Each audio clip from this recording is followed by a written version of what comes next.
So, a day in my life, Sunday edition. Let's do this. Pero I started with, ayan, nakaligo na ako. Dahil tayo ay mag-a-attend ng mass ng 12 noon. It's currently 11 a.m. So, today is Sunday and we have a lot of things to do. Hindi ko masabing a lot of things to do because we have planned to have a lot of things to do. I don't know if matutuloy, depende na lang because kahapon dapat nakaplano yung magkakain kami sa labas mag-asawa tapos magsasamji kami. Unfortunately, late nakadating yung asawa ko from his work. So, hindi kami natuloy. Ngayon, pinagkakasya na lang namin sa day-to-day ngayong Sunday dahil tomorrow work na naman, di ba? And hopefully, matuloy na. So, toner is from Fresh Skin Lab. Yun ang aking toner dahil mag-aayos nga tayo ng onti. Kailangan natin may kapitan yung base natin. Although yung base ko is illuminator lang, hindi tayo magpa-foundation. Yun lang ang ating gagamitin. Next is itong mist from Fresh Skin Lab Tomato Glass Skin. Sobrang bet ko to. Talaga. Tapat lang ako. Yan. Face and neck to mga sis kasi may UV sun protect na din siya. So, dinadamay ko na yung aking neck. Yan. Patuyuin ko lang tapos mag-apply na tayo ng ating base product. Hopefully, matuyo din yung hair ko para kahit papaano ma-style ko siya ng kaunti lang. Dahil nga maikli na yung hair ko so mas magandang ini-style for me. Yung plano natin today is magmamas kami ng 12 noon. Then, after mass, doon kami mag-lunch sa labas. Tapos, after namin kumain sa labas, uuwi muna ulit ng bahay kasi marami pang kailangang gawin ng aking Diyosawa dito sa bahay. Dahil may pinapagawang kung anek-anek dito. After nun, mga 5, until 5, kailangan nandito siya. 6 or 7 p.m. I don't know to him kung saan siya magiging available that time. Pupunta kami ng SM. That's my reward for myself. Kung kayo ay katulad ko na nag-fishing dyan, classmate nyo ako, yun. SM kami kasi unfortunately yesterday din dapat yon mag-SM kami ng kapatid ko. Pero dahil nga late siya nakadating, hindi kami nagka-communicate. So, hindi ako nakaalis. Then, ano pa ba? Yun, after namin mag-SM, siguro feeling ko nga sasarado namin yung SM eh.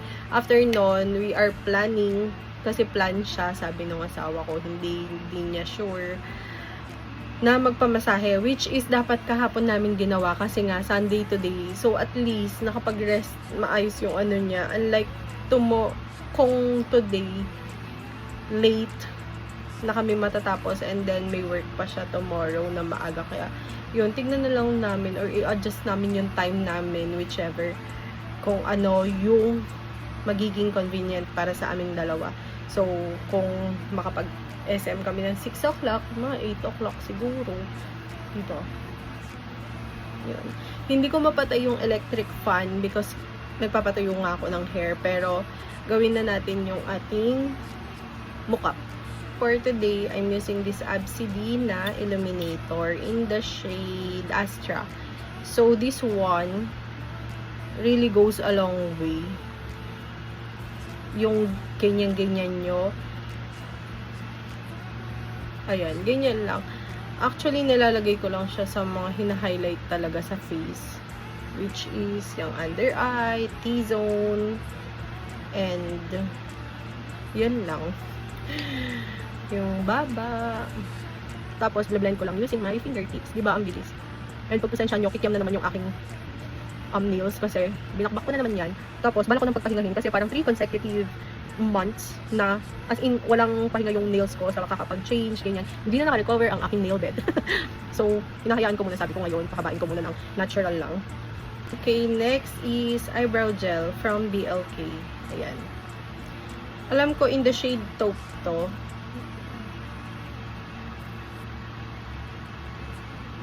Brush up ko lang. Alam nyo, ito talaga yung mga sagot sa mga tulad ko na hindi marunong mag-eyebrows. Like, mag-brush ka na lang ng kilay mo, te. Next blush on is from Vice Cosmetics na Do It All in the shade Always Charming. Super fave ko talaga to. Aside sa Always Sweet. Yon, yung Always Sweet kasi naubusan na ako mga sisi. Kaya, eto. Ayoko na mag-hoard kasi, or dahil naubos na yon, ayoko nang bumili ng bago dahil nga 3 pa yung ganito ko mga sis. Kaya, diba, girls?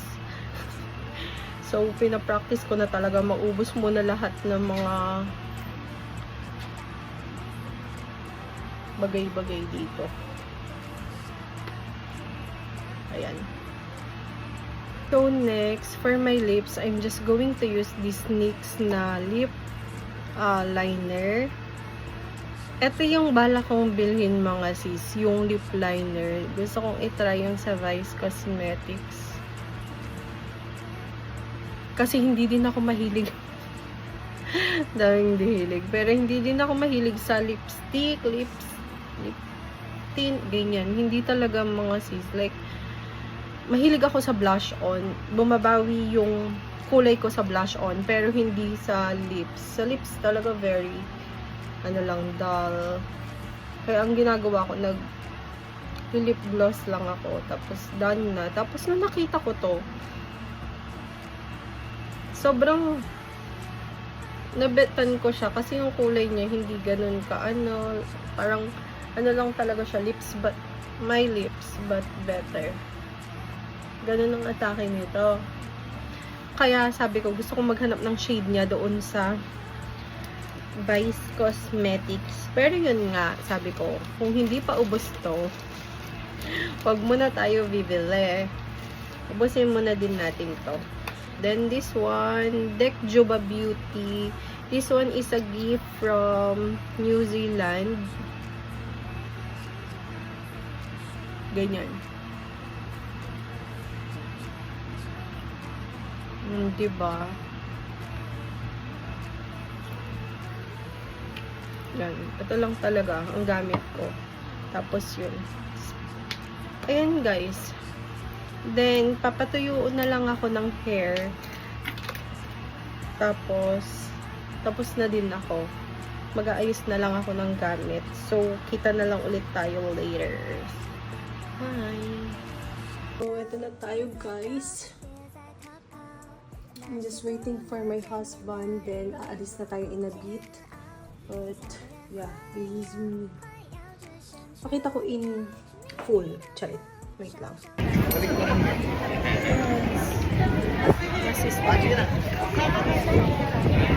Our go to Samjihan. Yan. Romantic. Body. Romantic.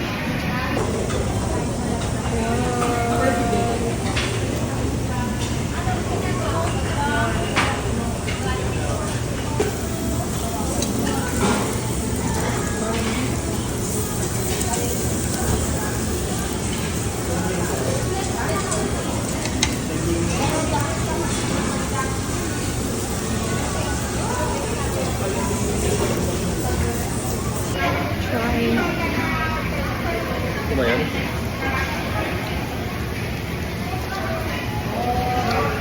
Yung pa talaga? Hindi.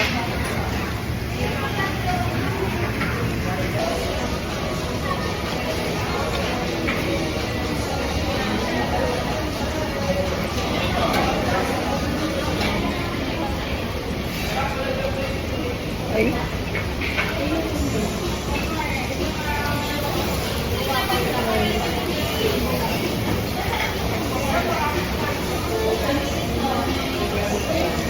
Check it.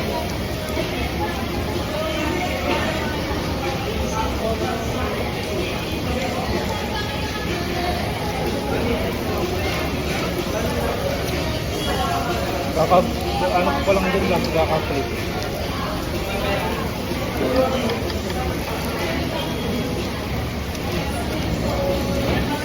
Pwede na naman, dry na.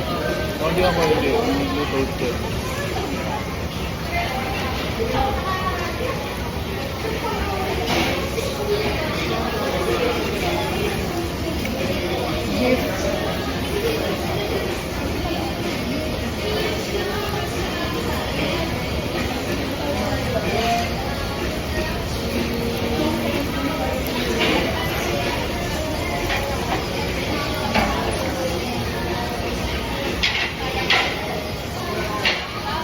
Change of plan, mga sis. Galing na kaming SM kanina.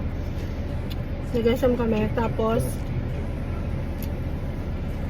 pupunta kami ngayon sa Service Center para sunduin sila lola at pupunta tayo kay daddy ngayong hapon. So, yun. Sobrang init. Yan ang ating ganaps. Ang pangit na ng hair ko talaga. Sana hindi na ako nagpalagay ng bangs na ganyan. Siya. So, yun. Naman tayo doon. Then, update ko kayo later.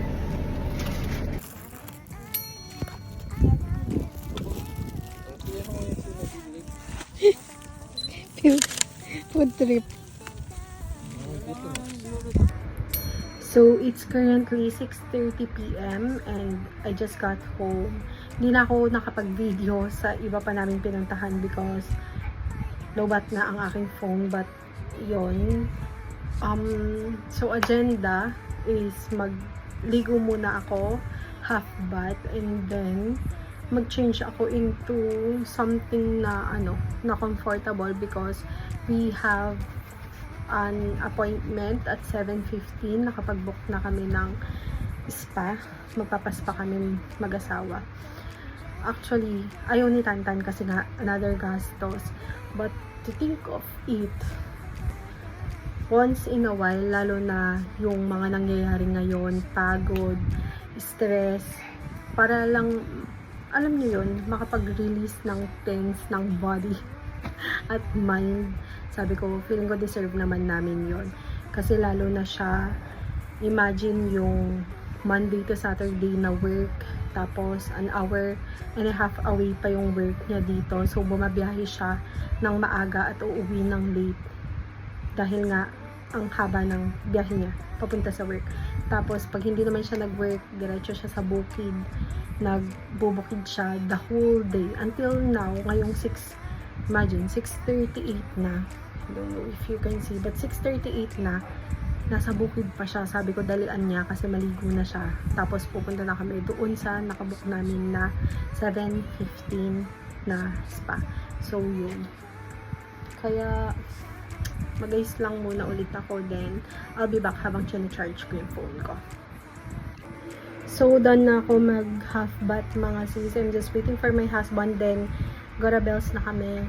I just wore my pantulog outfit. Para pagdating ng bahay, matutulog na lang. Tutulog na lang.